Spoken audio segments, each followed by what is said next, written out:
सुनिए आचार्य बालकृष्ण जी के पॉडकास्ट को सिर्फ रेडियो सिटी पर। रेडियो सिटी पर चल रहा है संपूर्ण स्वास्थ्य की बात आचार्य बालकृष्ण जी के साथ और मैं हूं पंकज जीना। आचार्य जी, समृद्धि को पाने का मूल मंत्र क्या है? जो देश, जो समाज स्वस्थ रहता है ना, वही समृद्धि को पा सकता है। आप सब जानते हैं कि घर में जब दर्द होता है, किसी एक को भी पीड़ा होती है, बीमारी होती है, तो पूरा परिवार उसके पीछे लग जाता है। तो दर्द तो एक को है, पर भुगतते सब लोग हैं। मेरे को एक कहानी याद आ रही है, मैं सुना देता हूँ। जब रामायण वहाँ पर श्रीलंका में जो युद्ध चल रहा था, युद्ध के समय पर लक्ष्मण मूर्छित हो गए।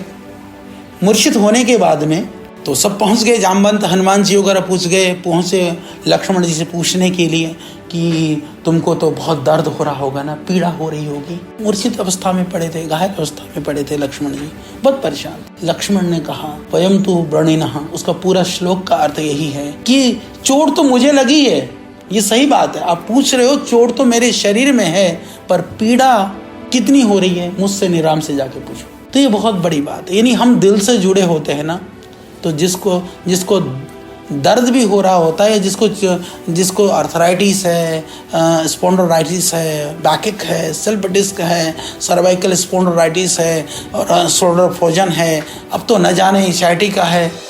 आचार्य जी, दुनिया में इतने तरीके की बीमारियां हैं, पर आयुर्वेद में अगर हम देखें तो वो कौन सा रोग है जो सर्वाधिक पाया जाता है? बहुत तरह की बीमारियां हैं और आयुर्वेद में भी वात के रोगों को सर्वाधिक माना गया है। वातज व्याधि मतलब जिसमें शोथ होता है, जिसमें सूजन होती है, जिसके अंदर दर्द होता है, जिसके अंदर पीड़ा में हड्डियों से लेकर के मांसपेशियों से लेकर के नस नाड़ियों तक जो है दर्द करने लगती हैं, वो कहीं पर भी हो सकता है। तो वो वात के प्रकार 80 माने गए आयुर्वेद के अंदर, जबकि सर्वाधिक बीमारियाँ वातज ही मानी गई हैं। इसीलिए दुनिया में जो सर्वाधिक आदमी झेल करके जो घूमता है, जो सहन करता है, वो वात रोगी है।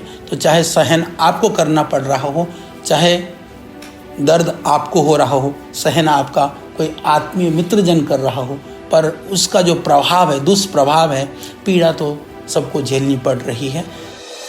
रेडियो सिटी पर चल रहा है संपूर्ण स्वास्थ्य की बात आचार्य बालकृष्ण जी के साथ और मैं हूं पंकज जीना। आचार्य जी, अब तक तो हमने पीड़ा और वात से संबंधित बातें की, तो हमें ये बताइए कि दवाई का विकल्प क्या है? जो देश की समृद्धि है, समाज की उन्नति है, परिवार की जो उन्नति है, सब रुक जाती हैं।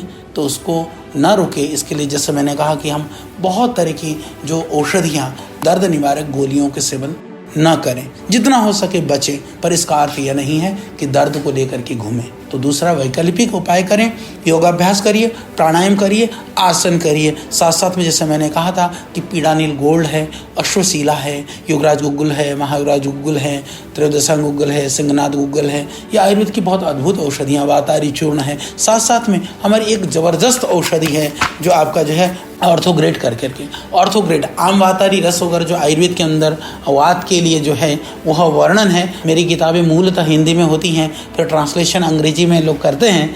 तो एक शब्द है आयुर्वेद में आम वात, क्योंकि जब आम वात होने से जब अर्थराइटिस में घुटने घटने सूज जाते हैं ना, पिलपिले से हो जाते हैं, तो पके हुए आम जैसे ही लगते हैं। रेडियो सिटी पर चल रही है संपूर्ण स्वास्थ्य की बात आचार्य बालकृष्ण जी के साथ और मैं हूं पंकज जीना। आचार्य जी, आज की डेट में काफी लोग आर्थराइटिस के दर्द से ग्रसित हैं, तो आप उनको क्या सुझाव देना चाहेंगे?